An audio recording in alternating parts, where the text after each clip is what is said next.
and I'm the author of the Happiness in Your Life book series. I've got the books here with me now and some other books that I've written. And if you would like me to read something specific for you, I would love to do that. If not, I'm just going to read a little section from each of the books. The books are Karma is book 1, Intuition is book 2, Forgiveness is book 3, Trust is book 4, and Appreciation is book 5. If you'd like me to read anything for you, you can comment the book number and any page between 1 and around 120, and I would love to read that for you. I will start, I guess, with something not from the series books, but from the Answers Within guidebook. What the Answers Within guidebook is, there's 12 books in the whole book series. 5 of them are available now, and 7 of them are upcoming. But the Happiness in Your Life Answers Within guidebook has quotes from all the books, the 5 that are available now, and the 7 that are upcoming.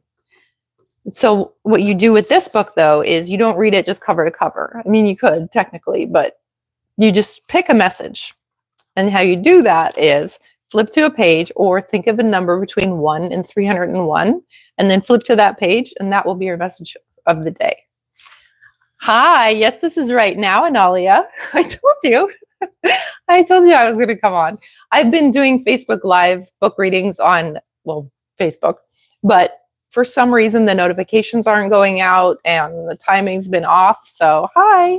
So I decided I'm going to start doing some on YouTube as well and see if that gets any better, because I know that YouTube notifications are pretty accurate where you select notifications. So there you go. So I'm going to start with a little one from the Answers Within guidebook. And Nalia, if you know how it is, if you'd like to choose any book, any page, I will read that for you. Or if you want a message from the guidebook, let me know. And if anyone else joining in, just pick any number between 1 and 301 and comment it, and I will read your message for the day. You'd like a message? Which page would you like? 25? Thank you. It was super fun. Facebook, I don't know what's going on with that, but it used to be super fun because there'd be tons of people on there and we'd all have a rip roll and old good time. I don't know, it's different. Okay, so this is from Appreciation. Throughout your life story, you will have cycles. Some will be of ease, some will be of work. Some will be future focused, and you may lose track of the present. Some may be on autopilot because there are so many things to get done in every day that you really don't have time to think of anything outside of getting them all done. And some cycles, hopefully not many, will be incredibly difficult. They may go on for a few years, but some will seem like an eternity. Know deep inside that all cycles end, and do your best to get through. Hello, Nick. How are you? Would you like to choose any page between 1 and 301, and I will read for you a message for today? Maybe we'll start with that since this is brand new here on YouTube. If anyone would like, just comment any number between 1 and 301, and I'll read your message for today. I was going to do these initially as a card deck, but card decks, you can only shuffle 50 to 70 cards, and there's 301 messages, so that would be an awfully big card deck and kind of difficult to shuffle. Well, maybe I'll pick one for you. Don't be shy. All right. Nick, I'm going to pick this one for you, or you can also pick another one. This is 231, also from Appreciation. Your journey and all the characters in your story helped to mold and shape you. They brought out parts of you that you didn't know you had. What do you think? Is that a good message? All right. I'm going to, if anyone would like to comment any number between 1 and 301, please do. Scientology class. I haven't been to Scientology class, but I've been good. I used to get all the time that I look like certain people. And I haven't gotten that in a while, but people would swear that it was me, and I swear it was not. So, okay. I'm going to read a little bit from each of the Happiness in Your Life books. And if you would like me to read anything specifically for you, you can comment the book name or a page number, and I will read something for you. They are Karma. Intuition is book 2. Book 3 is Forgiveness. Book 4 is Trust. and book 5 is appreciation. So I'm going to start with book 1. But if any book stands out to you and you would like for me to read a little something from that book, then please comment it. Intuition? Okay. I'm going to do that first then, because why not? Do you have a certain page number? Or should I just pick? I think I'll just pick. Oh, this is what we were talking about in the other live. So maybe I'll do that, but okay, I'll pick. Intuition and intention setting. A mind that doesn't meditate is like an ocean in the middle of a storm. Big waves of thoughts swirling about, crashing into each other, and so many things going on that it's hard to pay attention to anyone long enough before it disappears. Now imagine a very still lake. That's the goal of meditation. If you were to drop a rock in that swirling ocean, you couldn't even tell where it went or if it made any effect. But if you were to drop that same rock in the still lake, you'd be able to see the ripples moving outward from where it dropped and focus on that one area very easily. A mind on meditation has clarity, calm, and is able to hold and process a thought and to allow other thoughts to come in and be noticed. Intention setting is similar to goal setting, except there's no fixed end date or rigid expected outcome. In a clear, calm mind, the intention is that rock. By meditating on it and allowing it to ripple out naturally, your mind will be fed with amazing insights and ideas that will seem to just show up out of nowhere.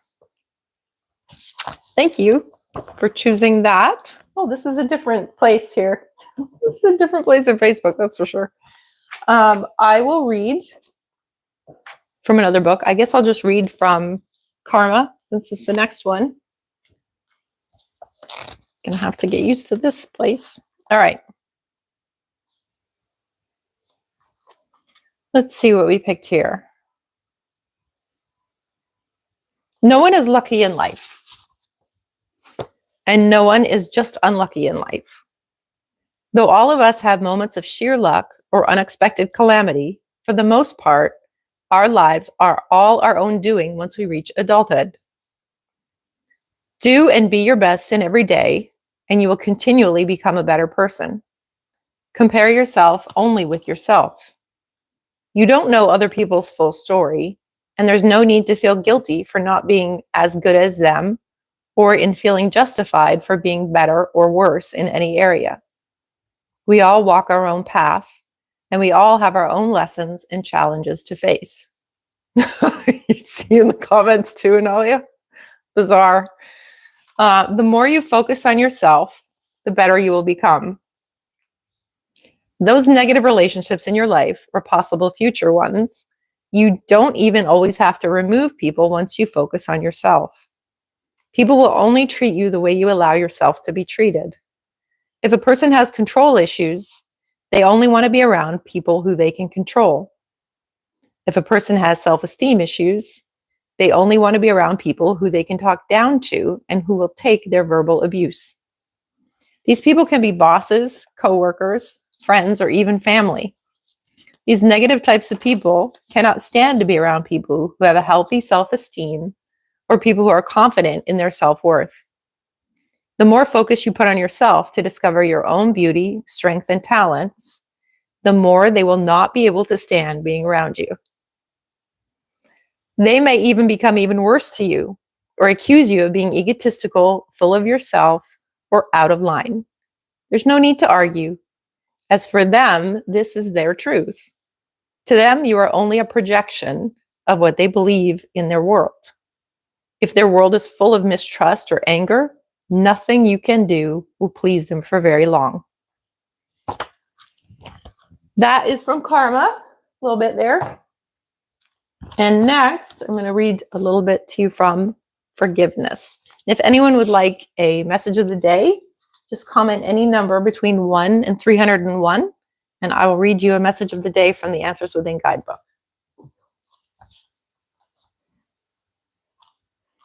Analia says, people seem to dislike it when you know what you want, but we should always trust in what we know and feel. I agree with you 100%. And I think sometimes people it's all relative. So people who aren't that confident almost resent people who are more confident. So they'll seem really cocky or arrogant, because it's too far away. But when you're a confident person and you're around another confident person, you just kind of recognize that. And then when you're a confident person and you're around a really insecure person, you might say like, well, why don't you have more confidence in yourself? There's a division between the realities.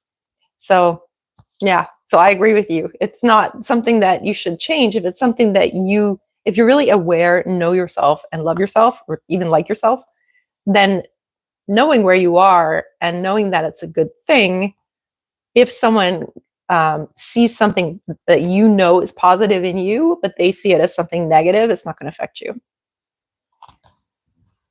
Analia said, when you are near someone who is confident, well, I love to learn from them. Same, absolutely same. And people who accept themselves are genuinely going to be less offended by things. So when you accept yourself, you're not going to be as offended by things. But if you're around someone who isn't, watch out, whatever you say. Okay, so forgiveness. I'm just picking a page. Forgiveness allows you a clean slate and a fresh start to life at any point. It removes the shackles of pain of the past and frees you up to become your truest self, to feel joy, to achieve, and to love fully. So why do people hold on to that old awful stuff? Well, often it's because they just haven't realized they don't have to. Literally, that's simple. Like the old hot coal analogy. They're standing there screaming about how much it hurts to hold that hot coal, but yet they still stand there holding it. Set it down, detach, and heal. Move forward with your life. It only makes sense to do that, to not hurt any longer than you have to. So forgiveness only means to remove, set down, let go, however you want to call it, resentment and anger from within you. Anger itself is natural and it's just an emotion. If you're frustrated, if you've been treated unfairly, you will feel anger. That's fine. And to process it and express it in a healthy and positive way, that's great. But to hold on to it and to dwell on it, that's non-forgiveness. Forgiveness only takes place within yourself, within your own mind and heart. It has nothing to do with anyone else. And this is the biggest thing that I've been wanting to communicate with the forgiveness book. So a lot of people think forgiveness is about another person, and it's like amnesia, that they're supposed to say sorry and then you forgive them and you pretend like nothing happened. That's not forgiveness. That's willful denial. And if you practice that, you're going to get stuck in some awful places. So what I want is for people to know the actual meaning of forgiveness, which is just the removing of resentment and pain from the past, from within yourself, so that you can live your life fully. As I read in that little bit, you can be free to live and love fully. And what has to do with, so forgiveness is just about the past and within you. The other people thing, that has to do with trust. Present and future is trust. And that is also book 4, coincidentally. No, that's also book 4. So once you've forgiven the past, you still have to deal with the trust. So if if it's one person and they've harmed you, you may say that you forgive the past, so you're no longer going to hold on to the anger or resentment. But that doesn't mean you trust them. If they've done nothing to rebuild your trust, if it was something that went on for a long time, I actually have in the forgiveness book the difference, because if it's something that has gone on for a long time, if it's something that was repeated, if it's something that you found out rather than they came clean, then why would you have reason to trust them? So let's look at here. Okay, so this is actually in the forgiveness book. It says what determines if you'll see or speak to them again is trust, not forgiveness. Okay, I'm going to read that in just one second. Thank you. Okay, can you trust that they won't repeat the same action or actions that caused you pain? There are plenty of times when you can trust that person won't repeat the action.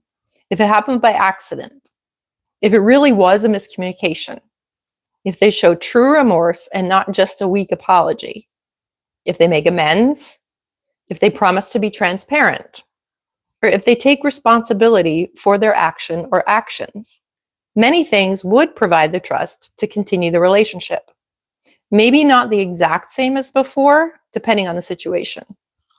But if it is something that happened more than once, that happens all the time, if they were not forthcoming and were caught instead of confessed, if they dismiss, diminish, or try to justify what they did, if they blame someone else, or if they try to turn it around and blame you, if they do it on purpose, if they don't seem to understand what they did that hurt you, even when you communicate it with them, you can't trust that they won't do it again.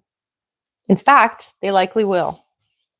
At that point, you have to create boundaries, distance, or even end the relationship altogether, even if you love them. Even if you want to give them just one more chance to redeem themselves, and even if you thought you had a future with them.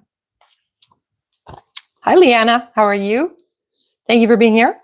So this is, that was actually from forgiveness, but it's about trust. So Leanna, if you would like a message of the day, please pick a number between 1 and, thank you, 1 and 301, and I'll read you from the Answers Within guidebook, the message for today. All right. Oh, okay. So Nali was asking about if they can't see the things you clearly see, like evolving. Yeah, wherever we are is where we are. And every single human being has free will. So you can't kind of fast forward somebody's, if you want to call it evolution or their growth or their learning or their reality. You're dealing, every single person, all 8 billion of us has a different reality. And the one that you're in right now is the one that you believe is best for you in your life. The one that they're in now, say it's someone who, thank you, say it's someone who has been really wounded in life and they believe that lying is the best way they can go through life right now. They believe that lying is protection. It's not, and inside they know it's not. And life would be better for both of you if they would stop it. But that's not where they are right now. And maybe what's going to make them realize that it's not a good way to live is actually losing you. What's not going to make them realize that is if you're there trying to tell them, and they're feeling preached at or scolded or ashamed, that's probably not going to help them. All right. So I'm going to read a little bit from Trust. And the Trust book of all the books is the one that's just the most it's a deep dive. There's no sugarcoating, nothing, because then it wouldn't be honest, right? And honesty is very easy when everything's good, but oh my goodness. Okay, so I just opened it to what I was just talking about. Realize that scolding and catching in people in lies does nothing to stop the lying. Remember, people only lie for one of two reasons: because they don't believe the truth is good enough, or for a short-term, self-centered perceived gain. Neither one of those reasons is cured by catching someone in a lie. In fact, it can do the opposite. If they are lying because their intent is to manipulate or try to look better and feel smarter than you by outwitting and fooling you, then you catching them in a lie makes them feel stupid. Worse than that, they were lying in an attempt to control the narrative. Now that they've been found out, they feel a panic that they've lost control. This is also why pathological liars absolutely freak out when they find out someone has been lying to them. You'd think that knowing how it feels to be lied to would make them stop. But that's assuming empathy. They see it as a competition, and if they've been lied to, they lose. If you don't believe their lies, they lose. They do not want to lose. The last thing they're going to do is realize there's no point to lying. They will see it as a challenge to fool you and prove that they are smarter than you. It's warped logic, and definitely not what you'd be looking for in a partner.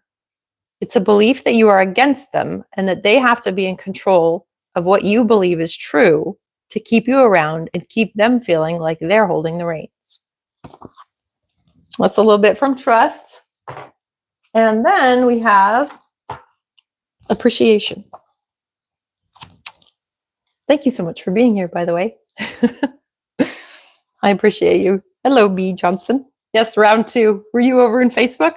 I posted on Facebook. I said, gonna go do a live on YouTube. So here I am. Okay, so Appreciation is book 5 in the Happiness in Your Life book series. And I opened it to page 87. So says appreciative pathways in your mind. You've probably heard about and learned some things about neural pathways and neuroplasticity.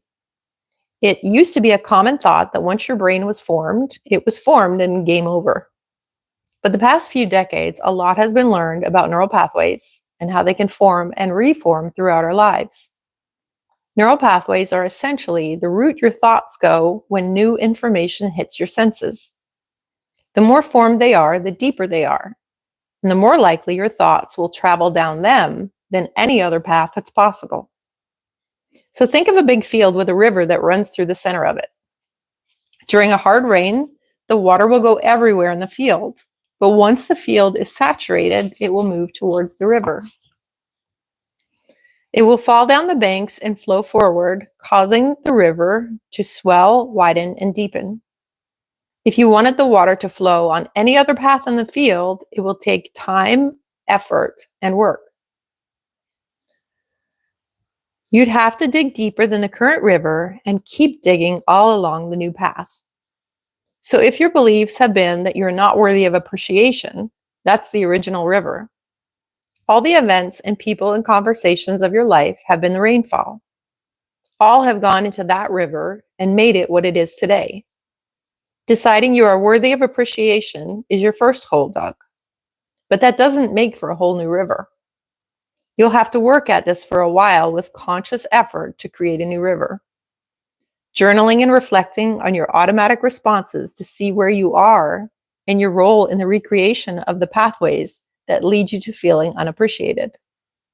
This probably seems like no fun and a whole lot of work, but it is so worth it. Day after day and month after month, you'll be creating that new, beautiful river, and the old one will dry up and eventually cease to exist. That's appreciation. And again, if anyone would like a message for today, choose a number between 1 and 301, and I will read you a message from the Happiness in Your Life Answers Within Guidebook. Next up, we have 79 and 23. All right. Thank you so much for choosing those. 79.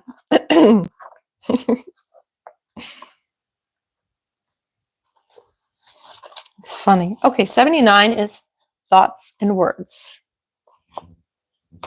Be aware of your words as you say them. Words are so very powerful, and we never know what state of mind someone is in at any time. You choose your words, but you cannot choose the effect they will have on people. Always speak out of love. True power does not crush others, but helps them to see their own greatness. Thank you for choosing that. And 23, that's from forgiveness. Anyone can hold a grudge, but it takes a person with character to forgive. When you forgive, you release yourself from a painful burden. Forgiveness does not mean what happened was okay, and it doesn't mean that person should still be welcome in your life. It just means you have made peace with the pain and are ready to let it go. Hello, Justice Steve. Nice to see you. Would you like, thank you, Analia, would you like to choose a number between 1 and 301? And I'll read for you your message of today. For today. Maybe I'll read a little from the How to Love Yourself workbook too. 77? Okay. Thank you for choosing that. And we've got appreciation. It's very highly appreciation day today. Appreciation for what you have doesn't mean you have to resign thinking anything could ever be even better. Appreciative and complacent are two different words. Being appreciative while striving to improve will allow you to be happy every step of the way. Thank you for choosing that one. Would anyone else like one? Pick a number. Any number between 1 and 301. And I appreciate all the comments here, even though some of them are challenging my composure. Because every comment, thank you, Nadia. Every comment is engagement. And I know this. Did you know this is my first live on YouTube for the book reading? All right, 52 is love. Do unto others as you'd have done to you also means do unto yourself as you would do to others. If someone is treating you poorly, just don't allow it. You would not do that to someone else. If they continue, remove yourself from that relationship. They may not even be capable of treating others well, but that you can't fix. Thank you for choosing that one. Let's do a little bit from the How to Love Yourself workbook. Book 6 is love. Thank you. And when I started writing the book, all the books have kind of a similar theme. It'll be what is whatever thing it is. And then to yourself, well, karma is different, but to yourself, to other people, and then to the world, and then some summaries in that. So when I got to the How to Love Yourself part, and when I was writing the love book, which I'm still writing, the How to Love Yourself part ended up being like 100 and something pages. So I thought, well, that's a little bit too long of a chapter. So I made that into the How to Love Yourself workbook. And it's a full color workbook. It's got some questions and answers, some things that you read, some like circle a word, and we'll just go from there. And this one is actually, it should take you about 6 to 8 months minimum to get through. There's 12 sections. And it's not something that you want to rush through because a lot of us were not taught, most of us, I think, were not taught to love ourselves. We were taught that, if someone said, oh, that person loves themselves, it was like they were conceited or they're so full of themselves. And that's not what love is at all. If you ever loved someone else, you don't conceit them. It doesn't even make sense. So why aren't we taught that? I don't know, but we can change it. So this part,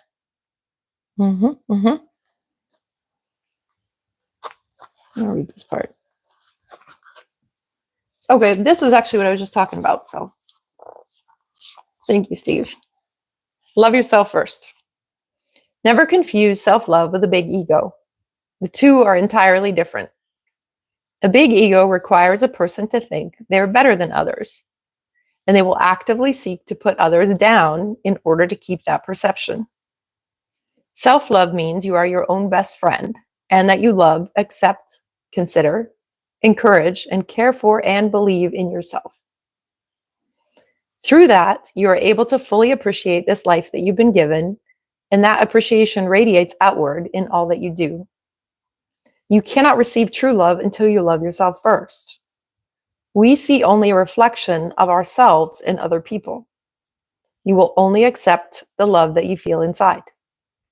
If you don't love yourself, you will think it's love when someone treats you poorly, even though in your mind you may know that you should be treated better. If you were treated better, you would lose interest because it would not match the feeling that you have inside. We reject anything more than we feel we truly deserve. Love yourself, and you will no longer be attracted to those who don't treat you with love and kindness. Feel love inside, and you will be able to receive it from the outside. Oh, good. Yeah. Nelia says, luckily nowadays, children are receiving a different message. I definitely think so. I think there's so much different now with mindfulness and love and relationships. And even there's so many people on TikTok that are communicating so many things. It's an entirely different world, from the one that we grew up in. I was born in 1974. I was born in 1974. It sounds so old now, doesn't it? I guess it is. But I was born way back in the day, and we didn't have computers. We did not have phones with, the ability to communicate. So we were really limited to our friend group and parents and teachers and just adults in the world. And it was a totally different world. So I do definitely think that children now are learning things lightning fast. All right, so this book is Improve Your Life in 80 Days. And what this book was, I was going through a really hard time in 2017, 2018. Back to back, all kinds of stuff was happening, and I lost focus on myself. I was really in survival reactive mode. And so I wanted to get back to me. And I decided, we'll do the short version. I decided to just go out and meditate and write one thing per day and just put that calm intention. So I started writing them down. And Steve says, I was born in the mid-70s as well. Definitely a different world watching my niece growing up in this new world. Yeah, I'll bet. Yeah. I think I think with everything though, there's equal positive and negative sides. So even though now they're just overwhelmed with so much information, and I don't know how they can even handle it. When I was young, it was like you had time to think on different things, you had space to wonder, and now there's just so much instantly, and our brains are so much faster and absorbing so much more when we're young that I just think it'd be overwhelming personally. Okay, so Improve Your Life in 80 Days. It's meant to be read over 80 days, 1 page per day. You can journal, like get a blank journal and then write some notes for each day. But if you're going through a big life change, or if you're just kind of like looking for a direction in life, what this book will do, what you will do through this book is recenter and refocus, reflect on some things, and use them to develop a clear, positive, honest path forward. So day 22. Today, sell yourself on what you want. The fear of disappointment or failure causes most people to sell themselves on what they don't want, so much so that they've given up before they even try. But that is true disappointment and failure. Throughout life, you're going to believe in things and put effort in, and it won't always work out. That's just a part of life. It doesn't mean don't bother dreaming, and it doesn't mean don't bother making efforts. In the end, you'll know you put your life into what you believed in. Whether that's negative or positive is up to you. You would like 23 from Improve Your Life in 80 Days? Definitely. Yeah, if you're on here and you want me to read anything from any of the books, just feel free to comment. I'm here. I want to hang out with you. I want to get to know you, say hi. And oh, this is a good one. Thank you for choosing this one. This is 23. Today, daydream. Once something you could get in trouble for, and now you're being told to do it. What? Well, daydreaming when you were supposed to be paying attention to algebra was not the right time or place. But now, right before you go to bed, is the perfect time.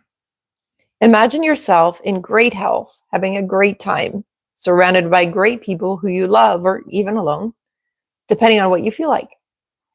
Imagine your perfect, peaceful life and live in it as a reality in daydreams every single day. It will create a reality in your mind that will help you make decisions more in that direction in your waking life. When that happens, over time, your daydreams will resemble your waking life more and more. Until then, it's a beautiful break, a gift to yourself. Thank you so much. All right. I think we've gone through all the books for now. I'm going to start doing more lives. Thank you so much. If you would like to be notified when I go live, then click the subscribe and the notifications, and you'll get a little text message. I'm sure everybody already knows this, but everyone says it. You'll get a text message, a notification when I'm going live. So I'm not sure exactly when I will, but I'm going to try to go on a lot. Okay. This is the poems book. It's 50 full color pages. And there are 50 poems that I wrote over time. And it's kind of like a lot of them are a little shift, a little bright side of things, hopefully positive. So I was going to read this one, but I think I'm going to read this one instead. There are times in life when we have to deal with awful things we just can't ignore. Make sure to give them all the time and attention they need, but not one single second more. Poems book. I have it in my shop. Maybe I'll figure out how to link it below, but I have these in my shop right now. Buy one, get one free, so you can have one for yourself and one for a friend. Thank you so much. Thank you so much for being here. I appreciate you. And I hope that if you're not subscribed, you will subscribe to my channel. I've got tons of videos on here. I've actually been on YouTube for, I think, like 13 years, but I didn't really put as much into it because my Facebook page was really busy, and I'm a one-person company. So I spent a lot of time over on Facebook, but it's changed. Like things change. When you're anywhere for a decade, if it doesn't change, you're not paying attention, because it has. So now I'm going to be doing a lot more things on YouTube. I did a little video earlier on intuition and law of attraction, and I'll throw out the theory here in case you don't see the video. Oh, let me see here. Steve says, I was watching some NDE channels last year and I came across your account on another channel, that's High Finder channel. Thank you for sharing your experiences. They really resonate with me. Thank you so much. Yeah, that people would ask me often. I didn't for the first like probably 10 years. It never came up. But then people would ask me, how do you know all this stuff? Or why did you decide to do this? And it was because I had a near-death experience in 1998. So I mentioned that. It's not, I was never hiding it or anything. It just, that's the kind of thing that's going to change the way you see the entire world. So when someone had asked me that in a comment and I replied back, I said, oh, I had an NDE. And then someone else saw it and I was asked to do an interview with, what is it called? Come Back Stronger in Tallahassee. So I did that. And then someone saw that. I was asked to do another interview. So I've done a couple interviews on the NDE. I mean, for me, it happened in 1998. And that's been way more than half my life since then. So it's kind of old news to me. You know what I mean? But I know that, I was thinking about for people that didn't have one, like if I didn't have one, of course I would want to hear from absolutely everyone who actually had one, what went on. So I do have a video I did a video about not quite a year ago where I just spill the beans. I tell the whole thing about my near-death experience, and it should be on my videos. I don't know how you can find it exactly, but maybe I can put a link to it here after so you can see that. But yeah, that absolutely changes everything, changes how you see everything. And there's a good and bad, I understand a lot of big picture stuff, but there's a lot of things that I just don't understand about people, even that people don't understand that life is so short, so absolutely short. And the years, they will go by quickly. It might sound so cliche, but in the whole grand scheme of things, and to cherish this life that you have and your person, nobody would lie. If everyone knew about what's on the other side and that we're all the same person, like every single soul, your soul is my soul. You saw that video? Good. Your soul is the same as mine. We're just pinched off into different little pieces. I've done a video on this too. So we're just pinched off little pieces and then we cross the other side. We're still separate like the Northern Lights, but it's all just one big light thing. So whatever you do, like the karma book, what you do to someone else, you're literally doing to yourself. And then the life review at the end of life, you're going to feel in the life review all the really good and all the really bad ones. So that's why from a selfless point of view, you want to do all the good you can in the world while you're here, because it's a very short time. Then from a selfish point of view, you want to be really good to everybody and be really fair to everybody, because you're going to feel everything at the end. Like nobody's getting out of this scot-free. Even if it seems like they got away with things their whole life, you don't have to get mad that they're seeming to get away from it. I mean, if there's someone who commits a crime and should you take him to court or not, you have to weigh that out, not just be like, oh, everyone's going to get theirs. I mean, you still want to stand up for things, but let's see. It has helped you to spread your message. Yeah, definitely. I mean, we only have our own perspective. So like I said, for me, the near-death experience, that felt very personal at the time. I only told a couple of friends when it happened. 1998, there was no, again, like we were talking about, there's no computers, there's no, phones or anything. So I didn't know anyone else ever had one when I had it. And what I believed before it, I believed in heaven and hell completely. Like, I had the God figure in my head as the old man with a beard, and you're going to get judged and hopefully I'll get into heaven, And so I'd never heard anything different. I knew there's different religions, but it was all sort of the same. And then when I had the near-death experience, I saw everything and felt everything. Oh my gosh. And why I wanted to come back was I thought, well, how could I have gotten this so... I missed the whole point. I thought I was 24 years old at the time, and I thought, okay, if I end now, it's such a waste, because I was angry. I had a bunch of junk and stuff happen, but I missed the whole point. So I wanted to come back, and what I wanted to do was to come back and figure out why I was so angry, how I missed everything, and put that in some form, whether it be books or movies or the whole thing, who knows, and share it with everyone who ever wanted to listen, but not specifically my near-death experience, because I know that before I had that, I believed 100% in heaven and hell and God. And if anyone would have said anything different, I would have said that's blasphemy, or you're going to hell, or I wouldn't have been open to receive it. So I left the whole NDE thing out of it. And then I started seeing, I think it was Wayne Dyer introduced Anita Morangi. I don't know if I'm saying her name right.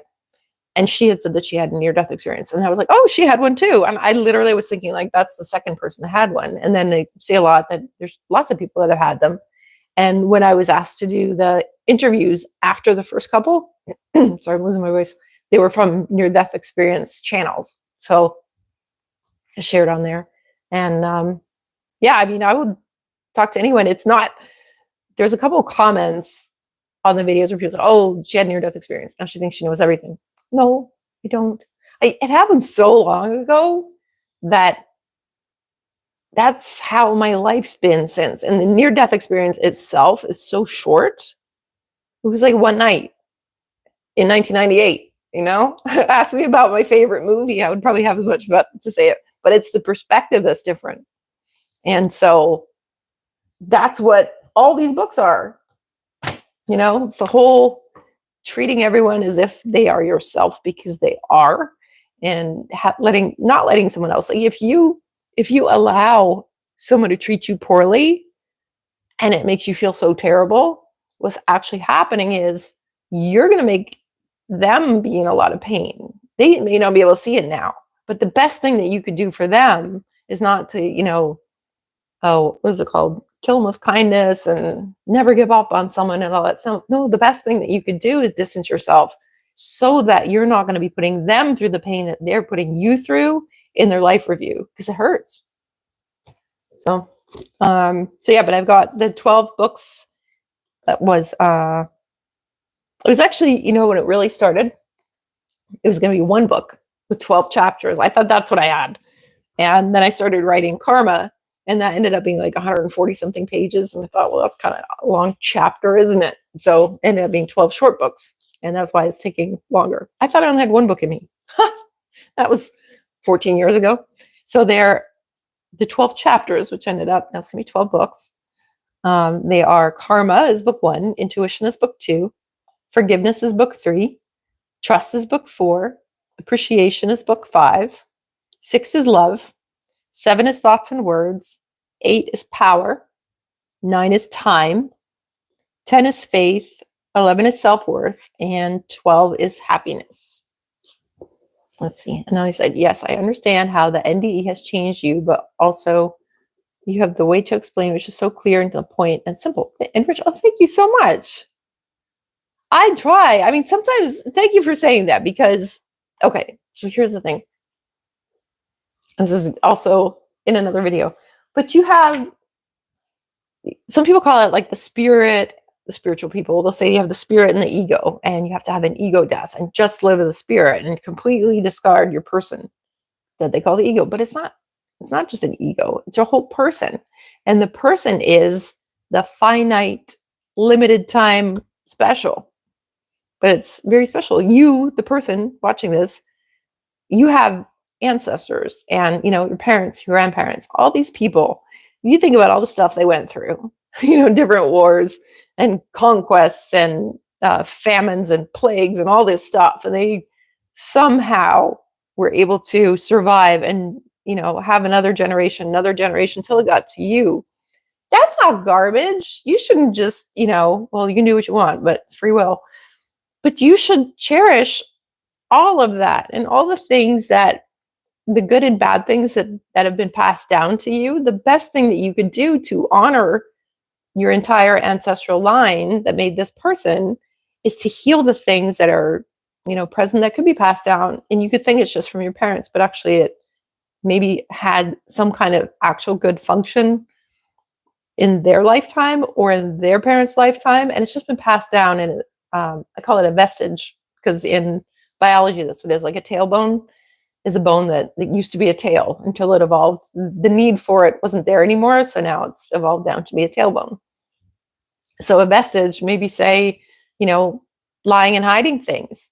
Maybe during a wartime, if people spoke openly about things, that would get the whole family killed. So in that generation, that was necessary to stay alive, and it was a good thing. But then in the next generation, the kids who grew up in that family, well, they're still lying and hiding things because that's what they learned and that's what they knew.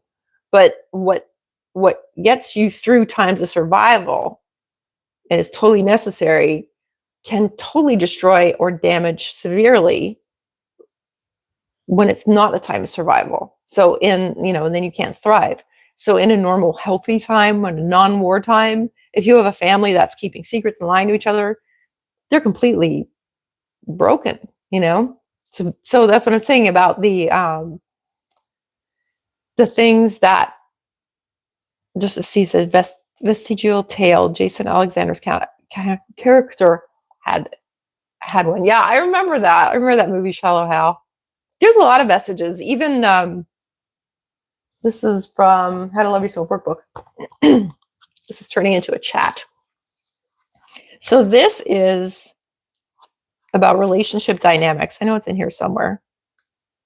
And it's in the appreciation book too. Yeah, relationship dynamics. So a couple of the messages are historically, in romantic relationships, women were valued for appearance, domestic skills, and ability to have children. A woman's adult role was to become a good wife, a nurturer, and a housekeeper. Men were valued for their physical strength, appearance, and how much money they had. The man's adult role was to become a good husband, protector, and provider for his family. If one or the other was deemed unable or incapable of fulfilling these roles in part or as a whole, they were shamed as the roles were inseparable from their identities. Part of these vestiges remain today, even though adult roles of men and women can be a mix of either both of the previous aspects, and people can choose to not become a part of a family or have children and live a completely fulfilling life. Today, women are bombarded with makeup tutorials and endless color palettes, a ridiculous amount of recipes and cleaning gadgets and products. The perceived need to remain youthful looking is supposed to create the assumption that she is still able to have children and not past the age to do so. The recipes and cleaning supplies and gadgets are to increase her worth as a housekeeper. Men are presented with bodybuilding supplements, weapons, and get-rich-quick schemes, as well as being enticed with fancy cars as a throwback to their former roles of being a strong protector and provider. But today, these things don't even attract flocks of potential suitors for marriage. And if you ask anyone why they're so interested in any of them, they won't state that it's to draw in a spouse. A lot of people don't even identify with traditional gender roles anymore. But do these things still form a basis subconsciously in a person's perceived value from outsiders as well as from within themselves? Are the perceived lack of a certain state of any of them the cause of feelings of shame, envy, or a feeling of not being worthy or good enough until some higher standard is achieved? The truth is, beauty is nice. But beauty doesn't mean attractiveness to a person or multitudes of people.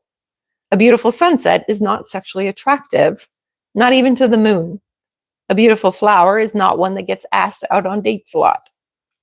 Beauty is so much more than physical appearance. Beauty is found in a laugh, in confidence, in the expression in a person's eyes, in kindness, and in love and appreciation. So there's, I don't mean to shush my own book, but I started going on about it. So there's a lot of different things. What's the How to Love Yourself workbook? There's probably going to be a link underneath the video here. But do you see what I mean about like from the near-death experience and just the way I see things is so big picture, and big picture not even just with the current world, but also like historically. And I'm really interested in seeing how things got to where they are, especially the things that seem way off from how things should be, And Nellie said, a beautiful person on the inside will be extremely beautiful on the outside, even if they're not socially acceptable. Yeah, I definitely agree. And I don't understand how beauty became entwined with attractiveness, you know? It's not, it's so silly. You could say like, it's a beautiful baby. Nobody thinks you're saying it's an attractive baby, you know? But between a certain age group, it's like you're only beautiful if you have these certain things. And then once you've aged out of that certain age group, you're supposedly not beautiful anymore. And that's the attractiveness part, which is to look like the age that you can have children, even though a lot of people decide not to have children ever. So none of it makes sense now. At a certain time, you know what I was saying about the messages, at a certain time, it totally made sense, but it just doesn't anymore. So there we are. And maybe if you have any comments, if you want to have any chats, like we can do anything. I'll do the book readings. I've been doing the book readings on Facebook for a couple years now, but I know YouTube is obviously a different. Analia, this is related to the confidence path. Yeah, exactly. And that remember when that used to happen all the time on the Facebook readings? It used to be whenever we would do the Facebook readings, there'd be a lot of people on it, and people would just choose different books and something from a different book. And each of the book readings, how it would turn out is it would almost seem like there was a theme to it. And it was neat because whatever people were picking, I didn't know what they were going to pick or who they are.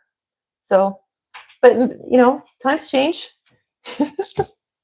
And maybe if you have any suggestions on chat topics, we could do that, because I can talk about, you know, I wrote all the books and I'm still going to write the other books in the series, but we can chat about anything also. I would love to have that, because I love the fact that I wasn't going to do a live tonight here, but Analia had commented on the Facebook. I did a Facebook live earlier, and Analia had commented. She said, "Oh, I missed the live." And I said, "Well, do you want to meet me over on YouTube?" So the only reason I'm here right now, Analia, is because it said that you missed the Facebook one. So I thought, well, let's go here. And this is actually, it feels a lot different, right? How can I get to know when you're reading now? I don't really know what I'm reading. You know what? I'm going to do a lot more, and possibly even every day. The thing about doing it on Facebook is nobody's seeing the notifications now until after the reading. And so there'll be like 5 people out of there's like, I have 4 million something fans on Facebook. I haven't put anything into YouTube, so I have like 2,000 here, which I appreciate every single one of you. I'm not saying like, oh, you're nothing. No, you're definitely something. But on Facebook, it doesn't go out to people anymore. So it's kind of like a ghost town. So when I do the readings, there's only a few people. And then it goes in the stories, and it starts going in people's news feeds after the reading is done. So then there's comments on there, and there's a lot of views after the readings. But then what's the point of doing a live? Because I'm just kind of sitting there waiting, you know, for people to ask about things. So I think I'm going to move the live book readings over to YouTube for the most part. And if you have subscribed to my YouTube and you have notifications, it should be somewhere under the video. It says notifications, and there's a bell little thing. Then you should get a text when I'm going to be going live. And I think I can also make events on here. I'm not too sure yet. It's, you know, another brand new chapter for me too. But I've had a different schedule because I've been working a lot outside of the home, so I'm not exactly sure when I can come on live. Notifications appear. The notifications appear when the reading's finished. Well, that's no fun. It didn't used to be. No, it didn't used to be like that at all. Because then I'll see like 2 days later, there's 20,000 people that have seen the formerly Facebook Live, but during the live there was like 7 or 8. Maybe it's a sign that I should come on over to YouTube. I don't know. And yeah. So anyway, I think that's about all I got. My throat's ching. Would anyone like to choose one last one? Any page. Oh, thank you so much. Any page between 1 and 301, and we'll have a little closing message of the day. I don't even know how to end the live on this. 35? Okay. If anyone else wants one too, just say it. I'm not that strict. I'm going to be like, nope, you weren't the first. No, it'll be fine. Okay, 35 is from self-worth. Have you ever heard someone say one thing and then do another and ask them why? You may have been shocked at their reaction. Don't judge me. What are you accusing me of? How dare you ask me that? And immediately began to apologize for asking, as your intention was none of those things. You just didn't know why they said one thing and did another. Sometimes it's just a sensitive subject. Other times, many times, the reaction comes from them judging themselves, being afraid of being caught in a lie, or trying to hide something. Stay aware and realize that if you can't freely communicate, this may not be a healthy friendship or relationship for you. Doozy. That's the Happiness in Your Life Answers Within guidebook. 301 messages for you. Just Steve would like 25? Sure. If anyone else is seeing this, comment number, any number, pick a number, any number between 1 and 301. That's my carnival barker. Okay, appreciation. Throughout your life story, you will have cycles. Some will be of ease, some will be of work. Some will be future focused, and you may lose track of the present. Some may even be on autopilot because there are so many things to get done in every day that you really don't have time to think of anything outside of getting them all done. And some cycles, hopefully not many, will be incredibly difficult. They may go on for a few years, but will seem like an eternity. Know deep inside that all cycles end, and do your best to get through. Thank you for choosing that one. I think we actually opened the book reading with that one too, which is fun. All right. Well, thank you so very much. And if you didn't say hello, then I'm saying hello to you anyway. And if you're seeing this after the live is done, feel free to comment anything. If you have any suggestions for any video topics, if you have anything that you want to know that I could answer about the near-death experience, well, thank you. I would love to do that. And I want to be here for you. This is why I'm here on Earth, literally. It's because I wanted to, learn all things. I feel very at peace. Thank you. I feel very at peace, very happy. And I mean, I definitely still get frustrated about certain things, and certain things I do not understand at all. I don't get it. But I don't think that we're supposed to know everything. And I think that for every strength you have, there's also a weakness, and you should never berate yourself for the weakness and never be too confident in the strength because they can flip around. Learn that. But I know there's a billion places that you could be in the world right now, and you're here, and I appreciate you. And wherever you are in the world, I hope that until we meet again, you will remain safe, happy, healthy, and loved.